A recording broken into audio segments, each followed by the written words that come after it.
হ্যাঁ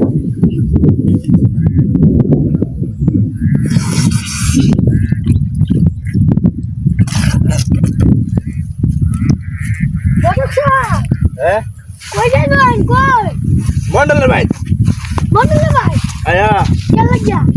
বুঝো কোদাম ওটা সব কই যাবেন মন্ডলের ভাই নাই বান ভালো কথা আমার একটা সাহেব বাতিদা আছে সবদের বিয়ে দেওয়া লাগবে অনেক বয়স হয়েছে ওন আছে না যৌতুক লই দিবে যৌতুক তোর সমস্যা না যৌতুক লয়ে দি তারুম কিন্তু যৌতুক আছে না সিরিটা আছে না সিরিটা একটু কানা এটা আছে না ৬-৭ লাখ টাকা দিবে এটাই সমস্যা ওকে তোর বাতিদারে বিয়া করাইবে আমি রাজি হ্যাঁ আমি রাজি হাই ভাই এটা কি কই ৬ লাখ কানাল বেদি তোর মিয়া খানা দেখি ওরা বইলেইছি টিয়া হইলেইছি তুমি কি জানো টিয়ার মরবো জানা